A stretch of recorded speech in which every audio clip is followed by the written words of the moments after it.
Everyone, welcome to the YouTube channel maths by Jiten Kumar. और यहाँ हम बीएससी थर्ड सेमेस्टर के लिए केमिस्ट्री पढ़ रहे हैं, जिसमें आपकी यूनिट नंबर 7 आज स्टार्ट हो गई है। Theory of coordination chemistry. Theories of coordination chemistry में हम पढ़ेंगे कोऑर्डिनेशन, जो कंपाउंड्स होते हैं उनके बीच जो बॉन्डिंग होती है, उस बॉन्डिंग को डिस्क्राइब करने के लिए जो थ्योरीज दी गई हैं उन्हें हम इस चैप्टर में स्टडी करने वाले हैं। ठीक है, तो जो आपके डी ब्लॉक मेटल्स हैं, ट्रांजिशन मेटल्स या डी ब्लॉक जो मेटल्स हैं, उनमें जो बॉन्डिंग होती है, वो जो बॉन्डिंग शो करते हैं वो दूसरे कंपाउंड से ज़्यादा अलग नहीं है। लेकिन फिर भी हम क्या देख रहे हैं इस चैप्टर में, वो एप्लीकेशंस या थ्योरीज देख रहे हैं जो क्या करते हैं, डिस्क्राइब करते हैं कोऑर्डिनेशन बॉन्डिंग को। तो कोऑर्डिनेशन कंपाउंड्स में बॉन्डिंग को डिस्क्राइब करने के लिए कुछ थ्योरीज हैं, वो थ्योरीज हम इस चैप्टर में डिस्क्राइब कर रहे हैं, जिसमें नंबर 1 आपकी है वीबीटी वैलेंस बॉन्ड थ्योरी, और फिर है आपकी सीएफटी क्रिस्टल फील्ड थ्योरी। तो हम दो थ्योरीज में पढ़ने वाले हैं। नंबर 1 है आपकी, देती हूँ इधर, नंबर 1 है आपकी valence bond theory, valence bond theory, जिसे हम शॉर्ट में बोलते हैं वीबीटी। ठीक है, और सेकंड हम पढ़ने जा रहे हैं इसमें क्रिस्टल फील्ड थ्योरी, जिसे हम बोलते हैं शॉर्ट में CFT crystal field theory, CFT. ये दोनों हम पढ़ेंगे। तो पहले अपनी स्टार्ट करते हैं वीबीटी। तो ये वीबीटी क्या है, तो अपनी जो बॉन्डिंग को डिस्क्राइब करने के लिए थ्योरी दी गई है। कोऑर्डिनेशन कंपाउंड्स में जो बॉन्डिंग होती है, उस बॉन्डिंग को डिस्क्राइब करने के लिए जो वीबीटी थ्योरी आई है, तो पहले देखते हैं वो वीबीटी थ्योरी है क्या।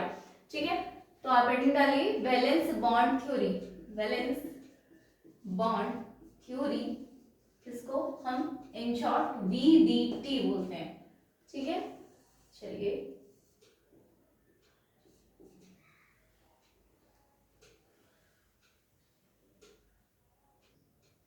चलिए स्टार्ट करते हैं। Valence bond theory VBT, it was given by polling. ये जो थ्योरी है सबसे पहले किसने दी थी, पॉलिंग ने, इन 1931 में पॉलिंग ने दी थी। And it is use to explain, ये किस लिए यूज की गई, किस लिए इसको लाया गया, it is use to explain the behaviour of complexes का behaviour of complex compounds including their magnetic property.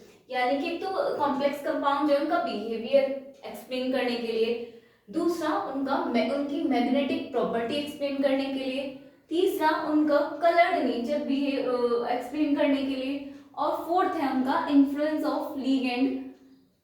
ठीक है, ये एक्सप्लेन करने के लिए, और फिफ्थ है आपका ज्योमेट्री ऑफ कॉम्प्लेक्सेस एक्सप्लेन करने के लिए। तो जो वीबीटी थ्योरी है सबसे पहले पॉलिंग लाए इन 1931 में, और इस थ्योरी को लाया गया किस उद्देश्य से, इसको लाया गया एक्सप्लेन करने के लिए कॉम्प्लेक्स कंपाउंड जो है ये, इनके बिहेवियर को एक्सप्लेन करने के लिए, जिसमें आपका मैग्नेटिक प्रॉपर्टी हो गई, कलर नेचर हो गया, लिगेंड का इन्फ्लुएंस हो गया, यानी कि वीक फील्ड लिगेंड है या स्ट्रॉन्ग फील्ड लिगेंड है, हमें वो देखना है, और कॉम्प्लेक्स की ज्योमेट्री, और क्या हो सकता है साथ साथ कॉम्प्लेक्स की ज्योमेट्री भी। तो ये जो थ्योरी है, ये जो आपके कोऑर्डिनेशन कंपाउंड्स है, कॉम्प्लेक्स कंपाउंड है, उनका मैग्नेटिक प्रॉपर्टी, ठीक है, उनका कलर नेचर और लिगेंड का इफेक्ट, इन्फ्लुएंस और ज्योमेट्री, ये सब कुछ बताती है। इट इज बेस्ड, और ये बेस्ड किस पर है, it is based on following facts, और ये कुछ फैक्ट्स पर बेस्ड है। वो फैक्ट्स क्या है, अब हम वो फैक्ट्स स्टडी करेंगे। तो नंबर 1 आपका फैक्ट है, ये नंबर 1 है आपका, इन कॉम्प्लेक्सेस, यानी कि कॉम्प्लेक्स में लिगेंड विल डोनेट वन और more than one pair. Ligand क्या करता है, लिगेंड तो वही होते हैं जो इलेक्ट्रॉन पेयर डोनेट करते हैं सेंट्रल मेटल एटम को। हमने कोऑर्डिनेशन कंपाउंड में देखा था कि सेंट्रल मेटल एटम होता है डी ब्लॉक का एलिमेंट्स, ट्रांजिशन मेटल्स, ठीक है, जिसको जो लिगेंड होता है, लिगेंड क्या करता है, इसको इलेक्ट्रॉन पेयर डोनेट करता है। ठीक है, तो लिगेंड तो होते ही इलेक्ट्रॉन पेयर डोनेट करने के लिए है। तो वो क्या होगा, कॉम्प्लेक्सेस में क्या होगा, कोऑर्डिनेशन कंपाउंड्स में क्या होगा, लिगेंड क्या करेंगे, डोनेट करेंगे क्या, एक या एक से ज्यादा इलेक्ट्रॉन पेयर को। ठीक है, ये तो है ही रूल। कोऑर्डिनेशन कंपाउंड्स में लिगेंड क्या करते हैं, एक या एक से ज्यादा इलेक्ट्रॉन पेयर डोनेट करते हैं, किसको, सेंट्रल मेटल एटम को। ठीक है, to the central metal atom. ठीक है, फर्स्ट पॉइंट हो गया।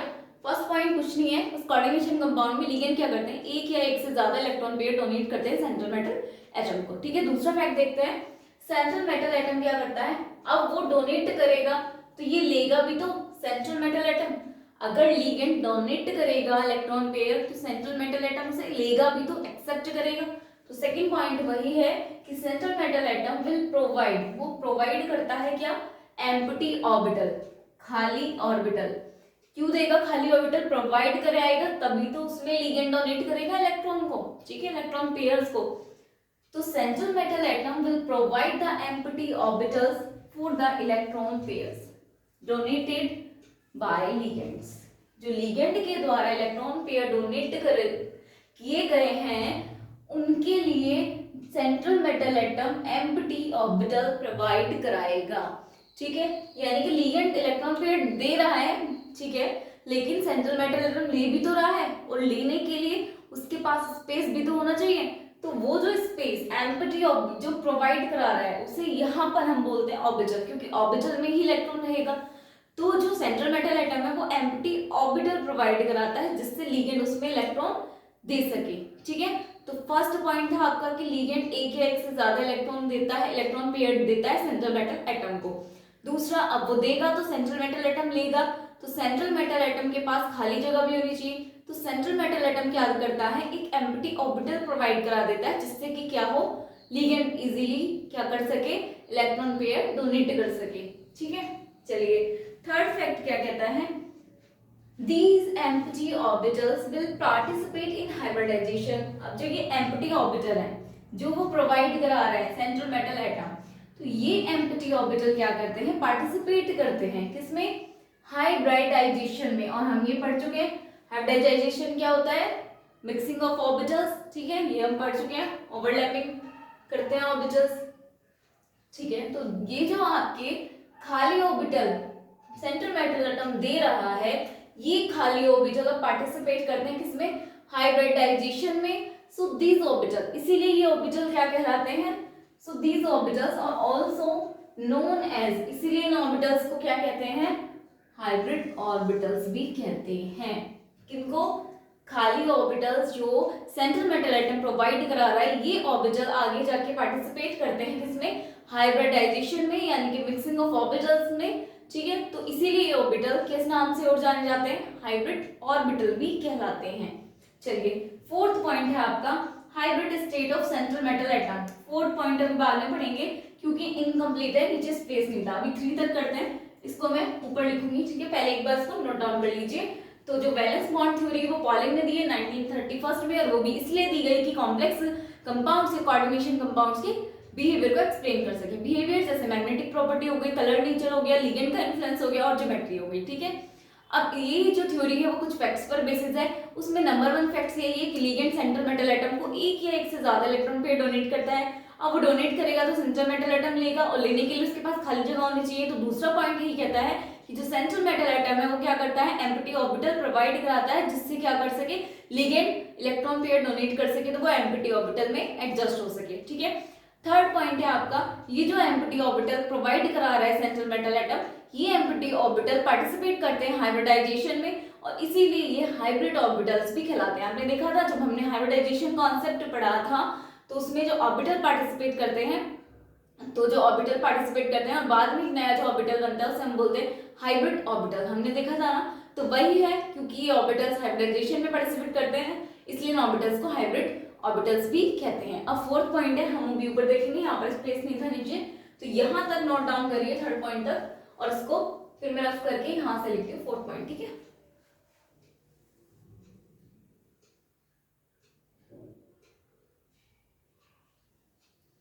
चलिए फोर्थ पॉइंट देखते हैं। Hybrid state of central metal atom is used to draw the geometry of complex. अब जो हाइब्रिड स्टेट है सेंट्रल मेटल एटम की, सेंट्रल मेटल एटम की जो हाइब्रिड स्टेट होगी उसी को हम यूज करेंगे कॉम्प्लेक्स ज्योमेट्री की, जो है कॉम्प्लेक्स की ज्योमेट्री ड्रॉ करने के लिए। ठीक है, तो कॉम्प्लेक्स जो है कोऑर्डिनेशन कंपाउंड्स है, इसकी ज्योमेट्री को ड्रॉ करने के लिए हम किसका यूज करेंगे, सेंट्रल मेटल एटम की हाइब्रिड स्टेट का। ठीक है, हाइब्रिड स्टेट अगर sp है तो क्या होगी, ज्योमेट्री कैसी हो जाएगी, लीनियर।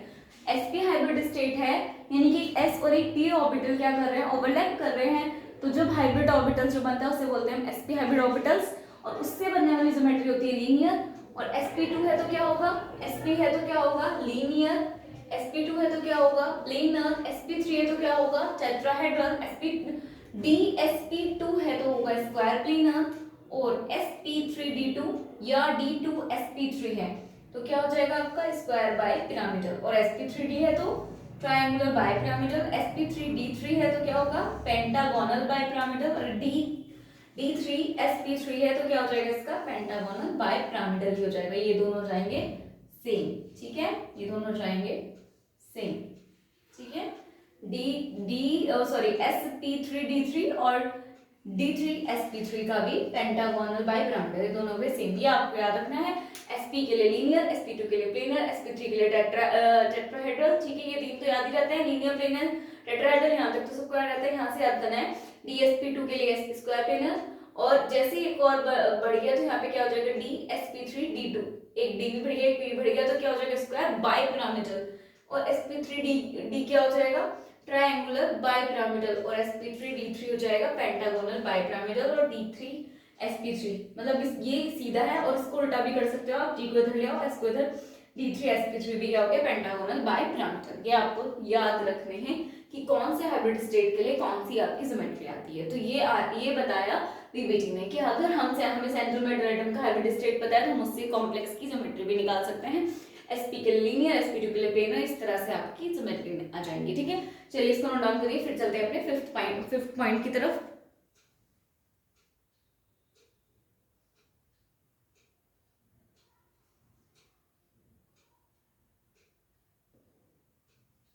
चलिए आगे देखते हैं fifth point. When ligand will approach, जब लिगेंड क्या करता है अप्रोच करता है, मूव करता है towards the central metal atom for donation of electrons. अब लिगेंड क्या होगा अप्रोच करेगा किसकी तरफ सेंट्रल मेटल एटम की तरफ, ताकि वो डोनेट कर सके इलेक्ट्रॉन पेयर को। तो जैसे ही वो क्या करेगा लिगेंड अप्रोच करेगा सेंट्रल मेटल एटम की तरफ इलेक्ट्रॉन डोनेशन के लिए, देन क्या हो जाएगा एक एन इलेक्ट्रिक रिपल्शन फोर्स क्या हो जाएगा क्रिएट हो जाएगा, एक इलेक्ट्रिक रिपल्शन फोर्स काम करेगा on d sub shell of metal, metal के डी सब शेल पे क्या करेगा एक इलेक्ट्रिक रिपल्शन फोर्स काम कर जाएगा। और फोर्स ऑफ रिपल्शन क्या डिपेंड करता है, किस पे डिपेंड करता है on the nature of ligand, ligand पर डिपेंड करेगा, ठीक है। फोर्स ऑफ रिपल्शन जो होगा, ये जो फोर्स ऑफ रिपल्शन जो एग्जिस्ट करेगा ये डिपेंड करेगा लिगेंड की नेचर पर। तो आपका फिफ्थ पॉइंट ये है कि जैसे क्या करेगा लिगेंड अप्रोच करेगा, लिगेंड सेंट्रल मेटल एटम को इलेक्ट्रॉन पेयर डोनेट करने के लिए उसकी तरफ अप्रोच करेगा, तो क्या होगा जो डी शब शेल है मेटल का, सेंट्रल मेटल एटम का जो डी शब शेल है उसमें उस पे क्या काम करेगा एक इलेक्ट्रॉनिक रिपल्शन काम कर जाएगा, डी सब शेल मेटल की डी सब शेल और जो लिगेंड आ रहा है अप्रोच करने उसके बीच में क्या हो जाएगा एक इलेक्ट्रिक रिपल्शन काम करेगा। और ये जो फोर्स ऑफ रिपल्शन काम करेगी ये डिपेंड करेगी लिगेंड के नेचर पर। अब लिगेंड के नेचर पर कैसे डिपेंड करेगी, तो आगे देखते हैं। Ligand can be classified in two parts. Ligand क्या होते हैं आपके दो तरह से क्लासिफाइड हो सकते हैं, ये नेक्स्ट पॉइंट में लिखा है 6 पॉइंट में इसके आगे कि लिगेंड क्या है दो पार्ट्स में आपके डिवाइड किए जा सकते हैं, एक होते हैं स्ट्रॉन्ग फील्ड लिगेंड और एक होते हैं वीक फील्ड लिगेंड, ठीक है। दो तरह के आपके लिगेंड होते हैं, एक होता है वीक फील्ड लिगेंड और एक होता है स्ट्रॉन्ग फील्ड लिगेंड। अब जो लिगेंड पे डिपेंड करेगा फोर्स ऑफ रिपल्शन, जब लिगेंड के नेचर पर डिपेंड करेगा तो वीक और जो स्ट्रॉन्ग फील्ड लिगेंड है उसका तो यूज आएगा। तो पहले हम पढ़ लेते हैं वीक फील्ड लिगेंड और स्ट्रॉन्ग फील्ड लिगेंड क्या होते हैं और ये कैसे फोर्स ऑफ रिपल्शन पर जो है इन पर कैसे डिपेंड करता है, यानी कि लिगेंड का अगर नेचर स्ट्रॉन्ग है या वीक है उससे फोर्स ऑफ रिपल्शन पर क्या फर्क पड़ने वाला है, ठीक है। तो चलिए देखते हैं। तो लिगेंड आपके दो तरह के होते हैं, एक होता है स्ट्रॉन्ग फील्ड लिगेंड और एक होता है वीक फील्ड लिगेंड। तो फर्स्ट आप पढ़ते हैं ए पार्ट, द लिगेंड वो लिगेंड विच क्या करते हैं जो क्या करते हैं क्रिएट करते हैं स्ट्रॉन्ग रिपल्शन फोर्स।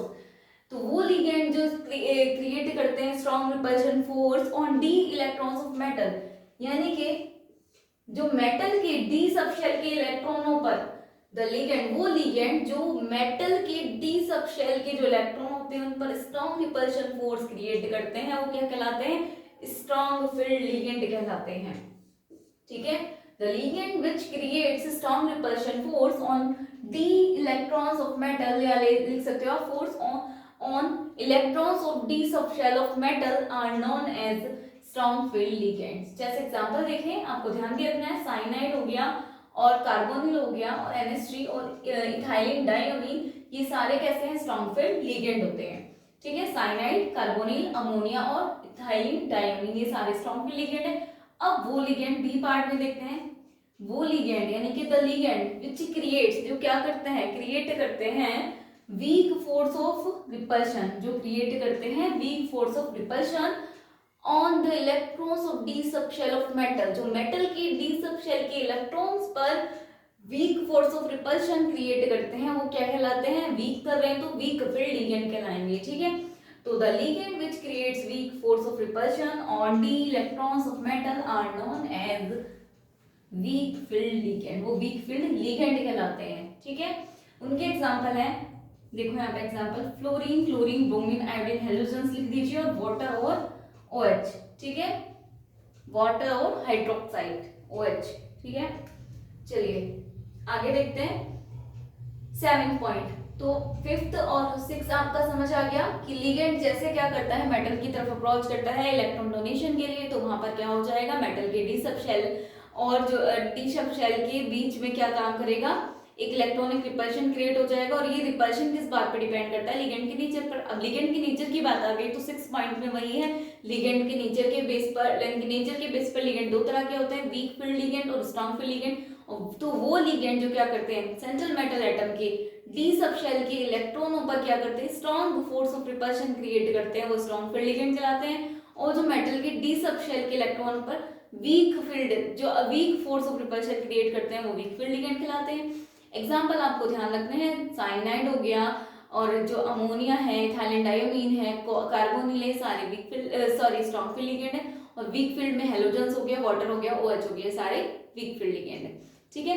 चलिए इतना नोट डाउन करिए, फिर चलते हैं अपने 7th पॉइंट की तरफ।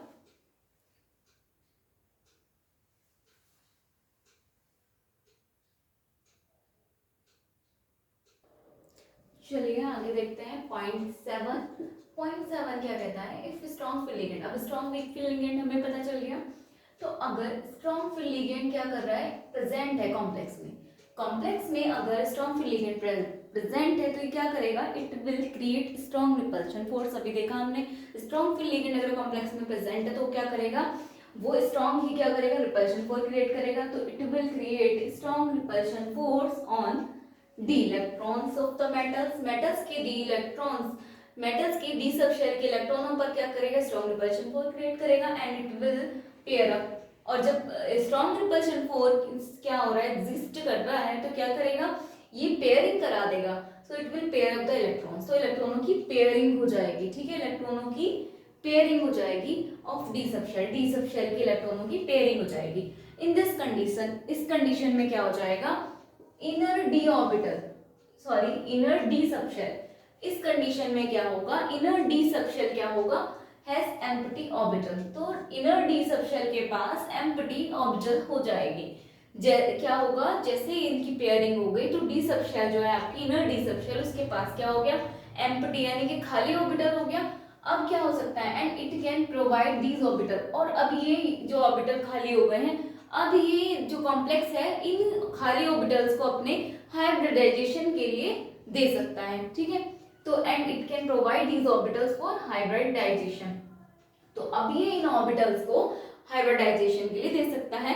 तो इन दिस कंडीशन, इस कंडीशन में क्या हो जाएगा, जो कॉम्प्लेक्स बने हैं उन्हें हम क्या कहते हैं, इनर ऑर्बिटल कॉम्प्लेक्स कहते हैं, या लो स्पिन कॉम्प्लेक्स कहते हैं, ठीक है। इनर ऑर्बिटल कॉम्प्लेक्स तो आपको समझ आ गया, क्योंकि इनर डी जो आपका डी सब शेल है उसमें इलेक्ट्रॉन क्या हो रहे थे, एम्प्टी हो रहे थे, और वही एम्प्टी डी सब शेल के इलेक्ट्रॉन्स हाइब्रिडाइजेशन के लिए गए, तो इसीलिए इन कॉम्प्लेक्सेस को इनर ऑर्बिटल कॉम्प्लेक्स कह दिया।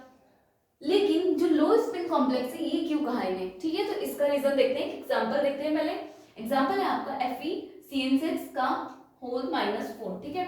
तो इस कॉम्प्लेक्स में क्या है, नंबर ऑफ अनपेयर्ड इलेक्ट्रॉन जब आप देखोगे तो कितना आएगा, 8, 0 और 1, ठीक है। क्या आएगा, अनपेयर्ड इलेक्ट्रॉन कितने आएंगे, 0 और 1। सो दीज कॉम्प्लेक्स, इसलिए क्या हो जाएगा, ये कॉम्प्लेक्स आर डायमैग्नेटिक हो जाएगा। अब 0 है तो कैसा है, डायमैग्नेटिक है, और क्या हो जाएगा, वीकली पैरामैग्नेटिक, और अगर मैग्नेटिक होगा भी तो वीकली पैरामैग्नेटिक होगा, ठीक है। सो दीज कॉम्प्लेक्स, इसीलिए इन कॉम्प्लेक्सेस को क्या कहते हैं, लो स्पिन कॉम्प्लेक्स बोलते हैं, क्योंकि सिर्फ एक ही इलेक्ट्रॉन रिस्पॉन्सिबल है फॉर देयर स्पिन, उनके स्पिन के लिए केवल एक ही इलेक्ट्रॉन रिस्पॉन्सिबल है, और एक ही इलेक्ट्रॉन रिस्पॉन्सिबल होने के लिए कारण इनका क्या हो गया, लो स्पिन हो गया, तो इसीलिए ये लो स्पिन कॉम्प्लेक्स भी कहलाते हैं। यानी कि फिर से समझिए 7 पॉइंट को, 7 समझ आ गया तो 8 सिंपल है, ठीक है, इसके जैसे ही। तो फिर से समझिए 7 पॉइंट क्या कहता है, इफ स्ट्रॉन्ग फील्ड लिगेंड, अगर स्ट्रॉन्ग फील्ड लिगेंड है आपका, ठीक है, प्रेजेंट है किसी कॉम्प्लेक्स में स्ट्रॉन्ग फील्ड लिगेंड, तो वो क्या करेगा, अब क्योंकि स्ट्रॉन्ग फील्ड लिगेंड है तो क्या करेगा, सेंट्रल मेटल एटम के जो डी सब शेल के इलेक्ट्रॉन्स हैं उन पे स्ट्रॉन्ग रिपल्शन फोर्स क्रिएट करेगा। अब स्ट्रॉन्ग रिपल्शन फोर्स जैसे क्रिएट हो जाएगा तो ये क्या करेगा, इलेक्ट्रॉनों की पेयरिंग करा देगा। अब इलेक्ट्रॉनों की पेयरिंग हो जाएगी, जैसे जैसे इलेक्ट्रॉन पेयर होते जाएंगे तो वैसे ही आपका इनर डी सब शेल जो खाली हो गया। अब जो इनर डी सब शेल खाली है वही खाली डी ऑर्बिटल जाएगा हाइब्रिडाइजेशन के लिए, अभी हमने देखा, तो हाइब्रिडाइजेशन के लिए जाएगा। तो इस कंडीशन में जो कॉम्प्लेक्स बन रहे हैं उन्हें हम कहेंगे इनर ऑर्बिटल कॉम्प्लेक्स या लो स्पिन कॉम्प्लेक्स।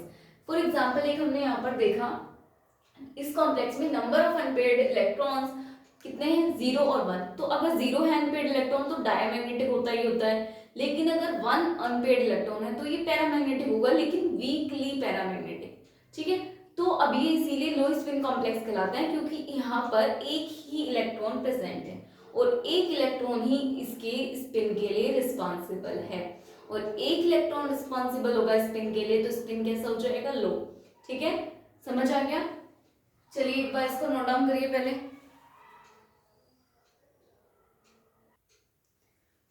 ठीक है, और यहाँ पर आप सोचोगे कि पेयरिंग कैसे हो रही है, ठीक है, तो पेयरिंग होती है हुन्स रूल्स मैक्सिमम मल्टीप्लिसिटी का पढ़ा है हमने, Hund's rule of maximum multiplicity, उसके अगेंस्ट ये कॉन्सेप्ट काम कर रहा है।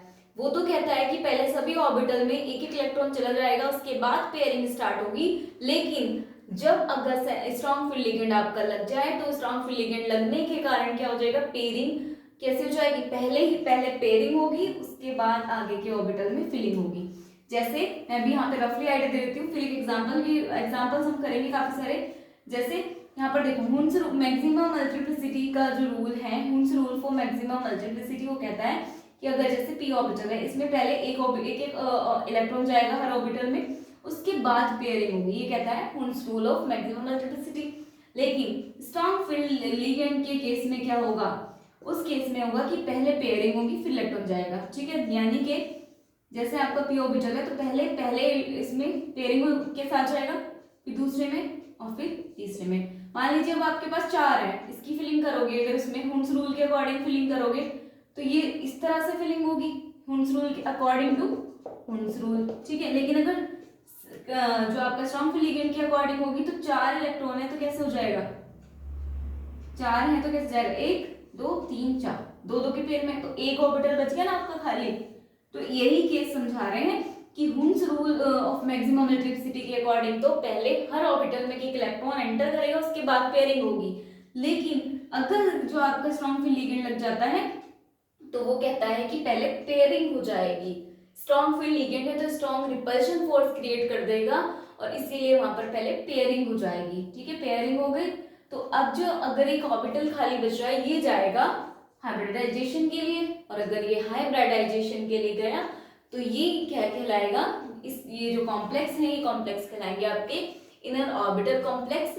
और क्योंकि क्या है यहाँ पर एक ही इलेक्ट्रॉन रिस्पॉन्सिबल है फॉर देयर स्पिन तो ये लो स्पिन कॉम्प्लेक्स भी कहलाएंगे, ठीक है। और अनपेयर्ड इलेक्ट्रॉन से हमें पता चलता है कि मैग्नेटिक और पैरामैग्नेटिक का, अगर कोई भी कॉम्प्लेक्स में अनपेयर्ड इलेक्ट्रॉन नहीं है, सारे पेयर्ड है, कोई भी अनपेयर्ड इलेक्ट्रॉन नहीं है, तो वो जो आपका कॉम्प्लेक्स होगा वो होगा आपका डायामैग्नेटिक। और अगर एक भी पेयर्ड अनपेयर्ड इलेक्ट्रॉन दिख गया, ठीक है, अगर एक भी अनपेयर्ड इलेक्ट्रॉन दिख गया तो फिर वो होगा आपका पैरामैग्नेटिक, ठीक है। और पैरामैग्नेटिक यानी कि मैग्नेटिक जो नेचर है उसको कैलकुलेट करते हैं बोहर मैग्नेट्रॉन से, ठीक है, वो भी हम देखेंगे। फिलहाल अब इसको 7th पॉइंट नोट डाउन करिए, फिर चलते हैं 8th पॉइंट की तरफ।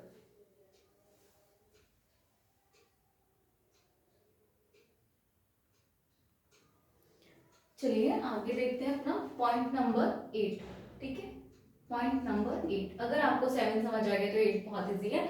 अब देखो जैसे स्ट्रॉन्ग फील्ड लिगेंड प्रेजेंट था कॉम्प्लेक्स में तो वो स्ट्रॉन्ग रिपल्शन क्रिएट कर रहा था, वैसे ही अगर वीक फील्ड लिगेंड प्रेजेंट है किसमें, कॉम्प्लेक्स में, तो वो क्या करेगा, it will create weak repulsion. तो वीक रिपल्शन क्रिएट करेगा किस पर, सेंट्रल मेटल एटम के डी सबशेल के इलेक्ट्रॉनों पर वीक ही रिपल्शन फोर्स क्रिएट करेगा। और अगर वीक रिपल्शन फोर्स क्रिएट करेगा तो ये क्या करेगा, अब ये पेयर अप नहीं कराएगा। जैसे स्ट्रॉन्ग फील्ड लिगेंड में क्या हो रहा, हुम्स रूल्स को तोड़कर अपना क्या कर रहा था, पहले पेयरिंग करा देता था, वैसा ये नहीं कराएगा पेयरिंग, ठीक है। जैसा आप हुम्स रूल के अकॉर्डिंग फिलअप कर रहे थे ऑर्बिटल्स को, वैसा ही फिलअप करिए, ठीक है। तो अगर आपका वीक फील्ड लिगेंड प्रेजेंट है कॉम्प्लेक्स में, तो वहां पर क्या होगा, weak field ligand central metal atom के डी सबशेल के इलेक्ट्रॉनों पर वीक रिपल्शन फोर्स क्रिएट करेगा। वीक रिपल्शन फोर्स क्रिएट करेगा तो ये पेयरिंग नहीं कराएगा, and it will not pair up नहीं कराएगा इलेक्ट्रॉन्स ऑफ डी सबशेल के इलेक्ट्रॉनों को पेयर अप नहीं कराएगा। अब जब पेयर अप नहीं कराएगा तो इस कंडीशन में क्या होगा, इनर डी सबशेल क्या हो जाएगा, हैज नो एम्प्टी। अब डी सबशेल के पास तो कोई एम्प्टी ऑर्बिटल ही नहीं होगा, क्योंकि एम्प्टी ऑर्बिटल तभी तो हो रहा था जब पेयरिंग हो रही थी तो लास्ट ऑर्बिटल या कोई भी ऑर्बिटल खाली बच रहा था। लेकिन जब ये पेयरिंग ही नहीं करा रहा है तो D subshell, inner D subshell क्या होगा, कैसा होगा, खाली होगा ही नहीं, तो हैज नो एम्प्टी ऑर्बिटल, तो डी सबशेल के पास कोई भी ऑर्बिटल खाली नहीं होगा। अब जब इनर डी सबशेल के पास कोई ऑर्बिटल खाली नहीं है तो आउटर डी सबशेल क्या करेगा, अपना ऑर्बिटल देगा। इनर डी सबशेल के पास खाली ऑर्बिटल नहीं है, लेकिन आउटर डी सबशेल के पास तो है, तो आउटर डी सबशेल क्या करेगा, इसीलिए आउटर डी सबशेल प्रोवाइड करा देगा ऑर्बिटल्स अपने। So outer d subshell provide their orbitals, यहाँ आएगा देयर, ठीक है, there. So outer d subshell provide their orbitals for hybridization. अब इस बार क्या होगा, इनर डी सबशेल ने तो अपना खाली ऑर्बिटल्स के पास कोई था ही नहीं, तो प्रोवाइड ही क्या कराता, ठीक है, तो उसने प्रोवाइड नहीं कराया। लेकिन आउटर डी सबशेल ने क्या करा, अपना ऑर्बिटल प्रोवाइड करा दिया हाइब्रिडाइजेशन के लिए।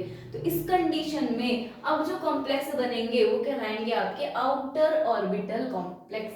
इस बार क्या होंगे, आउटर ऑर्बिटल कॉम्प्लेक्स, क्योंकि इस बार आउटर डी सबशेल इन्वॉल्व हो रहा है हाइब्रिडाइजेशन में, तो अभी कहलाएंगे आउटर ऑर्बिटल कॉम्प्लेक्स। और ये जो इससे जो कॉम्प्लेक्स बनेंगे वो हाई स्पिन कॉम्प्लेक्स भी कहलाएंगे। तो आउटर ऑर्बिटल कॉम्प्लेक्स क्यों कहलाएंगे, क्योंकि आउटर डी सबशेल जो है पार्टिसिपेट कर रहा है हाइब्रिडाइजेशन में, लेकिन हाई स्पिन कॉम्प्लेक्स क्यों कहला रहे हैं। तो चलिए इसके लिए भी पहले एग्जांपल देख लेते हैं, CuF6 -3 FeF6 -4। तो ये जो कॉम्प्लेक्स है, these complexes have maximum 5 unpaired electron. ये क्या रखते हैं, 5 अनपेयर्ड इलेक्ट्रॉन रखते हैं इन डी सबशेल में। इनके डी सबशेल में मैक्सिमम 5 अनपेयर्ड इलेक्ट्रॉन है। इनके डी सबशेल में जब आप सेंट्रल मेटल एटम का डी सबशेल देखोगे तो उनमें मैक्सिमम 5 इलेक्ट्रॉन्स है अनपेयर्ड। हम अनपेयर्ड इलेक्ट्रॉन देख रहे हैं, 5 अनपेयर्ड इलेक्ट्रॉन है, तो ये क्या हो जाएंगे, so these complex are strongly paramagnetic. हमने यही तो बताया था, अगर कोई भी अनपेयर्ड इलेक्ट्रॉन नहीं है, ऑल पेयर्ड, अगर सभी पेयर्ड इलेक्ट्रॉन, तो आप लिख सकते हो ऑल पेयर्ड इलेक्ट्रॉन्स, तो क्या होगा, कॉम्प्लेक्स डायामैग्नेटिक हो जाएगा, ठीक है, डायामैग्नेटिक हो जाएगा। लेकिन अगर अनपेयर्ड, सारे पेयर्ड है, नो अनपेयर्ड इलेक्ट्रॉन, आप इसे ऐसे लिख सकते हो, ऑल पेयर्ड इलेक्ट्रॉन और नो अनपेयर्ड इलेक्ट्रॉन्स, ठीक है, ये लिख सकते हो आप। तो अगर ये वाला केस है तो ये सारे क्या होंगे, डायामैग्नेटिक। और अगर एक भी पेयर्ड इलेक्ट्रॉन दिख गया, ठीक है, यानी कि अनपेयर्ड, ठीक है, अगर आपका अनपेयर्ड इलेक्ट्रॉन दिख गया, अनपेयर्ड इलेक्ट्रॉन है, ठीक है, तो क्या हो जाएगा फिर, पैरामैग्नेटिक। और पैरामैग्नेटिक नेचर किस पे डिपेंड करता है, पैरामैग्नेटिक जो नेचर है वो डिपेंड करेगा नंबर ऑफ अनपेयर्ड इलेक्ट्रॉन्स पे, नंबर ऑफ अनपेयर्ड इलेक्ट्रॉन्स पर, ठीक है। जैसे जैसे अनपेयर्ड इलेक्ट्रॉन बढ़ेंगे, अनपेयर्ड इलेक्ट्रॉन्स बढ़ेंगे, वैसे वैसे क्या होगा, जो पैरामैग्नेटिक कैरेक्टर है, पैरामैग्नेटिक कैरेक्टर भी बढ़ेगा। तो इसीलिए लिखा है, क्योंकि इसके पास 5 है, 5 तो काफी ज्यादा अनपेयर्ड इलेक्ट्रॉन जाते हैं, अनपेयर्ड इलेक्ट्रॉन है तो ये पैरामैग्नेटिक तो होगा, ठीक है, और वो भी अनपेयर्ड भी कितने हैं, 5 है, तो 5 तो काफी ज्यादा हो जाते हैं, तो इसीलिए यहाँ पर लिखा है स्ट्रांगली पैरामैग्नेटिक, ठीक है। अगर एक या दो होता तो हम वीकली लिख देते, तो स्ट्रांगली पैरामैग्नेटिक होंगे कॉम्प्लेक्स और स्ट्रांगली पैरामैग्नेटिक होंगे। सो इसीलिए इनका क्या हो जाएगा, कॉम्प्लेक्स का जो स्पिन है वो हाई है।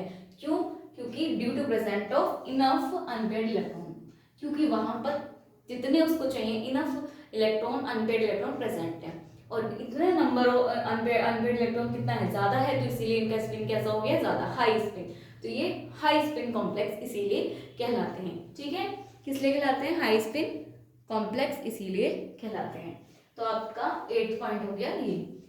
ठीक है, तो इसी के साथ आपके जो वीबीटी के पॉइंट्स थे वो खत्म हो जाते हैं। ये जो 8 पॉइंट्स हैं ये इनफ है वीबीटी के लिए। अब हम एग्जांपल्स करेंगे इसके वीबीटी के काफ़ी सारे, तो आपको वीबीटी थ्योरी आ जाएगी। ठीक है, तो बहुत ही आसान थ्योरी है। चलिए पहले इसको एक बार नोट डाउन करिए और फिर हम इसका एग्जांपल देखेंगे नेक्स्ट लेक्चर पे, क्योंकि फिर लेक्चर लेंदी हो जाएगा। ठीक है, तो आज की क्लास ले लेते हैं। Thank you and keep learning. इसको नोट डाउन करिए।